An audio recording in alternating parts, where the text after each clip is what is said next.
Trinisphere, but basically what it says is every spell costs at least 3.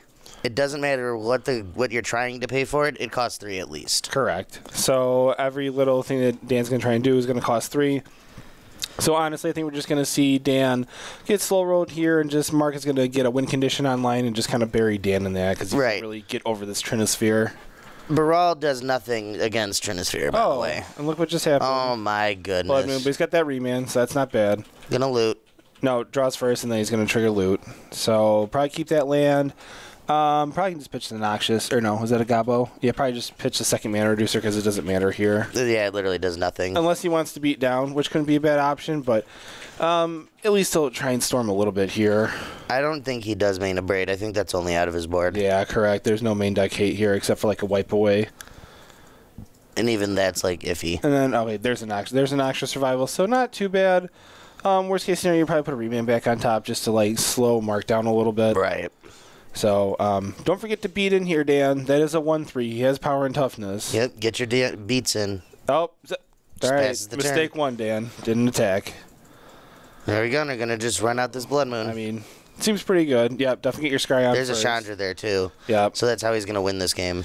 Yep, so do that. I mean, Dan can no longer has remand or blue just mana. Respond to just gifting here. Yeah, he's going to gifts in response. Yep. Gifts, weirdly enough, it does cost 3, even though, Well, yeah, because it's 4 minus 1. Trinisphere is such a weird card. It's a very obnoxious card. Very good at what it does, but very obnoxious and, yes, very strange interaction. Yeah.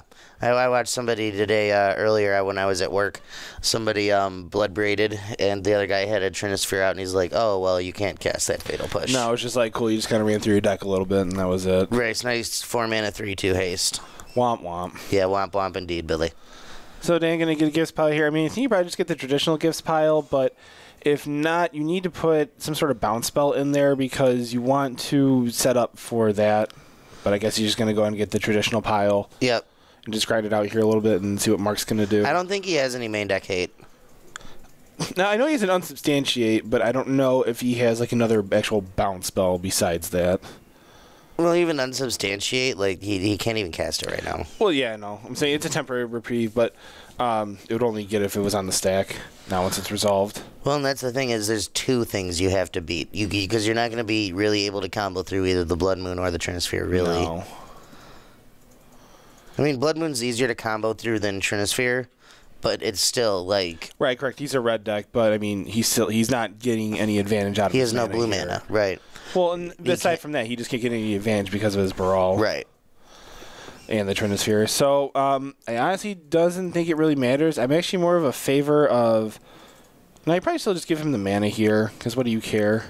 Yeah. Because he still has, like, he's got to work through it. You don't want to give him the value. Yep, that's what he did. Just give him the mana. Mm-hmm. Let's see what Dan can do here. Probably forget to attack with his Baral again? Probably. Probably. I mean... I'm going to go yell at him once after this. Let's be realistic. That Baral's not winning this game. I'm just going to be honest. I know. Yeah. But still. Got to get your beats. You got to do what you got to do. That's a 1/3. I imagine we're just going to see this Chandra here. And he forgot to attack again. I think he forgot to draw. Yeah, he did. He forgot to draw for the turn. There's that Chandra. Dan doing real good over here. Nice mountain entering untapped. There's his win condition. Yep. Gonna kill the Baral. Seems appropriate, I guess. I really think Dan's just kind of in the grinder at this point. Back at letter term, SOL, to be honest with you. Yeah, he's just... This game 1, he has not a lot of play. No, not at all, especially with like a transfer coming down on turn 2, which is like very unexpected. Well, yeah, and that's what this deck does. It puts out a turn 1 Blood Moon or a turn 1 Trinisphere, turn 2 Chalice, all that craziness. Right, just like whatever hate card I can get on turn 2 and just like, watch you try and squirm out from under this. If not, you're just going to lose. Right, exactly. I'm a big fan of this prison deck, actually. No, definitely. These are both Strain Trons builds. You're not wrong. You're not wrong. But yeah, no, I think Red Jace here is just going to slowly close this out. So take it up. He's going to add mana. Jace. It is Red Jace. It really is. Yeah, I cast that Helix. Why not? What do you have to lose? Mana. Meh. I mean, he plays on his turn probably only, so... He's got a hazard in his hand, too, I think. Yeah, probably let it go and just play the hazard and just beat. Mm-hmm. Yeah. Because that costs 3. Just you let can't it go. cast both. Yeah, let it go. Well, you can't even beat with hazard, though. But so once you get out there, you can start discarding your cards. That's true. And then that's what he's going to do. Right. Okay, yep, I like this. Just let it go. Then you just start activating hazard and just beat. Does Marc have Nahiri or Emrakul combo? Not sure. I will ask when I go run out a sideboard after this. Well, he's not going to tell you because he's sitting right next to Dan. He could whisper in my ear, just be like, "Hey, give me a wink or a nod or something, like one or two blink." I don't need much. So actually, I have a sideboard right here. Let's take a look. Oh, there you go. Yeah, I know, right? I'm gonna go right now as a negative on that. So gonna cast here. I'm assuming giving life. Cast. Can't remember Second that Blood Moon. Yep. Give me another trials. Tick up. Yeah, probably just let that go. Take 2. Yep. Take 2. Beat with Hazoret. We'll be seeing game 2 relatively quickly here. Quick. Honestly, this is like one of the absolute worst matches for Storm in Modern. Yeah. I mean, what's Dan going to do against the turn 2, Trinisphere? I mean, well, these are the cards that people bring out of their board. Trinisphere, Chalice of the Void, against Storm. Mm-hmm. You know what I mean? Those are the cards that like people choose to hate out Storm, and he's just got a whole bunch of them in his main deck. No, and I think here he's trying to consider how he has to cast this Noxious Survival. Paying 2 mana is, paying 2 life is that 1 mana, so he would have to tap his other 2 lands to cast that Noxious Survival, but I don't think it really matters here. Yep, so we'll do that. Get your Baral back. Sure. Yep. Nice 1/3. Yep, exactly. I mean, he gets a chump block against that Hazoret. It seems all right. Pay 2 life and 3 mana to gain 5. Yeah, I've not said it was good. Just he's getting there. You're like, it's a thing, though. Trinisphere. Trinisphere, there you go. Remember. Saddest Baral ever. Exactly. Yep. Untap. Draw. Probably just pitch both these cards. Deal 6 damage. Oh, okay. Just cast it. And just show him a Wrath of God, yeah. Yep. So. All right. He's going to go run these sideboards back to the players and get the inside spiel on what's going on. But in the meantime, we are going to have the sideboards here.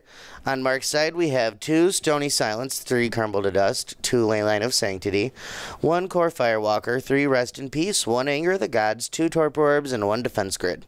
So there's actually a few things here I like. I like the Rest in Pieces. Those seem pretty good against Storm, just being able to exile the graveyard. Don't know if I like Leyline of Sanctity. I mean, it beats, what's that card? Grape Shot, but I don't know if that's good enough to bring it in. Other than that, there's not a whole lot, to be honest. So, I was just saying I like, from Marc here, I like the Rest in Pieces and maybe Leyline. I don't know about Leyline, though. The rest of it doesn't look very good for against Storm. Leyline's good. Rest in Peace for sure. If you want to bring in Anger of the Gods, I don't know how many...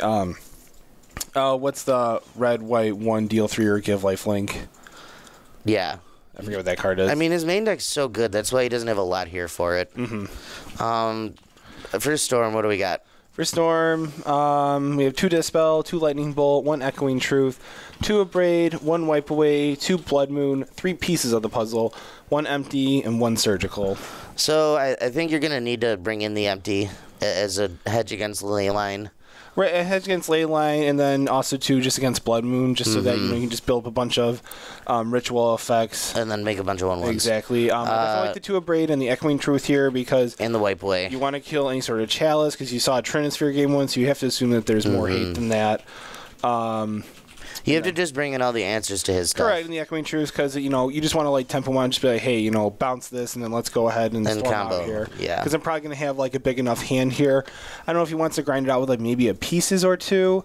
I don't think so. I think I just want to bring in a little bit of, the small disruption. Yeah, no, I don't want pieces. Yeah, just storm off really quick. I want the interactive stuff. He's not trying to go long. He wants to interact with the only thing that Marc gets down. You know what I mean? He can assume that Marc's going to get 1 piece of hate down. Mm-hmm. So Dan's game plan here is I'm going to interact with the 1, maybe 2 pieces of hate, and then I'm going to combo immediately. Right, exactly. Just try and, just build up a hand really quick or keep a good enough hand with a hate or 2, and then, just blow it up on turn 3 or 4 and just go off. Right. That's really his only way to win this. The longer this goes, the much worse it gets. No, correct. Because Marc is going to find either more repeat pieces or backup pieces to just further lock him out. Again, I think he's going to try and just initially attack him with locking out his spells, and then game 2 can definitely go ahead and get those goblins going. Yep. Are you playing Modern at regionals? I am not, unfortunately, because I usually work Saturdays. And Mark's sideboard just says he beats Storm. Now, his main deck kind of just says, I hate Storm to begin with. Yeah, no, his sideboard is more for other matchups. Yeah, more creature-based stuff. I honestly think, barring Mark mulliganing a lot, this is going to be a 2-0. Mm-hmm. I really don't see how Dan beats this unless he absolutely nut draws. Has, 3 pieces of his Storm combo, 2 lands, a Remand, and a Echoing Truth or something. Right, if he just has the perfect hand to go off and turn 4 or 5 really quick, or just quickly just spew out a bunch of goblins. Right, exactly. Yeah, but I think Mark has a better nut draw in locking Dan out to then slowly build up like we saw game 1. Right, if Mark just Dan's on the play here, and I'm assuming we're probably just going to see turn 1 cantrip. Right. So what does Dan do then if Mark just goes untap Chalice on 1? Cross his fingers to find an Abrade. Otherwise, just go to and then there. Chalice on 2 next turn, or Trinisphere, or Blood Moon. The thing is, he plays so many pieces of a very good hate against. Well, we're Dan. gonna have to find a backup match because this will be over real quick. Yeah. So we'll see what happens there. Sorry, Dan. Yeah. Much love, but you're playing against a real hateful deck. Yeah. See, turn 1 cantrip. Yep. I want to see the turn 1 Chalice on 1 just for rub-ins of how right I am. No, exactly. Nope. I don't know if he's supposed to put the ritual there on the bottom. I do like keeping the ritual. You can see though. Just to say, in Mark's hand he has 2 chalices and a Trinisphere. Yeah. So Dan here is probably gonna get locked out. Yeah, because you can expect Dan to be able to interact back with one of these things, but he's not going to interact with 3. No. Especially back to back to back with that unsubstantiate, Mark's just going to say, I'm going to play things until you don't, Correct, and then I don't think you put it back on top here, but no, he drew Remand. Yeah, he's going to be able to play some tempo, but he's not hitting land drops, which is really important. No, it's definitely putting him behind here. Well, because that's what Storm wants to do in the first few turns of the game is just do cantrip and make land drops. No, correct. And just kind of build up my resources here. Unless I have a super Wait, did that draw. resolve? What? No, he recasted it. Yeah, he's got a Remand. Right. Oh, Dan just let it go? Did Dan just let that go? That's what I'm asking. Oh, okay. Or was that was a Remand, right? Yeah, it was a Remand. Yeah. Weird, and he missed the land drop too. Does he really just want to cast this Manamorphose on end step? Interesting. Maybe he wants to double Manamorphose to really make sure he hits his land drop? Yeah, but that's kind of detracting away from his Storm here now. Yeah, you had to. I think you had to Remand there. There's another one. Okay. It's going so deep. Wow, and he's not even hitting it. I think you just Remand here just to keep cycling your draw. Well, and if you don't hit it when you untap, that's when you start Manamorphosing. Right. Well, now he's locked out. And now he's locked out on his cantrips. Exactly. Right, that's your vision that's sliding in the. Sorry, Dan. That was bad. Yeah, I think you can't let that. The Chalice on 1, it just locks half your deck. And then he's going to play a Trinisphere, or he's going to play a Chalice on 2 right now. Right. Well, now he's going to play the I'm assuming he's going to play the Trinisphere. No, he's going to attempt a Chalice on 2. Oh, yeah, Dan, just pick up your cards. Exactly. See, Dan's like, absolutely not. Probably had the soft read on that. I let the 1 go, but I'm going to wait for that 2. Not too sure on that one, boys. So we'll see here. Now Chalice on 2. Nah, back in his hand, but again, it's going to be another Chalice on 2 here. Well, I was going to say, right, do you have another Remand, Dan? Technically, he's got that Noxious in his hand. Yeah, he can Noxious it back on end step, but that's just bad. Actually, no, he can't. Oh, no? Chalice on 1? Yeah, nope, he can't. Nice Baral. Yeah, it's cool. Don't care. Dan has 3 uncastable spells in his hand, I think. 1, 2, yeah, but 3, yeah. He just has all mana. He can't do anything else. Well, if he just really had to Remand that right, thing, man. It's just over. I mean, it was going to resolve anyway, but you just have to Remand there. Chalice on Dose. Good luck. You played your last 2. You played your last 2 drop, Dan. Womp womp. Yeah, that happens.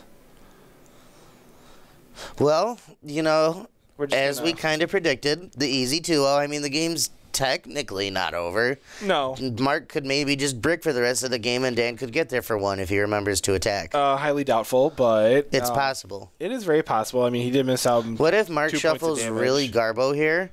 And just proceeds to draw lands and nothing but lands and rescue just hits pieces. that variance in his fucking deck. Yeah. For the week. Just land. Yeah, just derp. One. Doubtful, boys. Now Dan has literally no castable cards. That's not true. He can cast 3 and 4 drops, so he can cast the gifts for in his hand, value. I mean. No value. In his deck, he doesn't have too much he can cast. Yeah, no, in his hand I meant. He has 6 cards. Oh yeah, and they're just dead. All dead. Yeah, just 6 basically blank filler cards. Yep, just DED. Play that Trinisphere, buddy. Just do the rubbins. Or maybe just put a Chalice on 3. The only thing is that no, because transfer. No, transfer doesn't change the mana cost. It just forces you to pay more for the spell. Yeah, no. Play your Trinisphere. Play the risk factor that's in your hand, and then next turn untap and put a Chalice on 3. Yeah, just damn, what are you gonna do? Just go home, right? No, or you know what? I think what you actually do is you put a second Chalice on 2. Because if he finds an Abrade, then the game's... Oh, you can't... Yeah, it does. He can't even answer it then, even if it's on 3, He wants to put it on 4 to lock out gifts, but I don't think it really matters. What does gifts even find, yeah? I don't know. Then he's got a risk factor here. So I think we're just really going to sit here and just kind of watch Mark just do what he wants. Yeah, Dan will eventually scoop. He's got an Echoing Truths. He's showing us. Oh, it doesn't matter. Why would you telegraph it like that? It doesn't matter. Oh, yeah, it's on 2. Right. Fucking Chalice. He needed a wipe away there. Yeah. That's the only card. Chalice on 3. And Dan's done. Dan's all right, we're good here. Thanks for playing, boys. Yeah.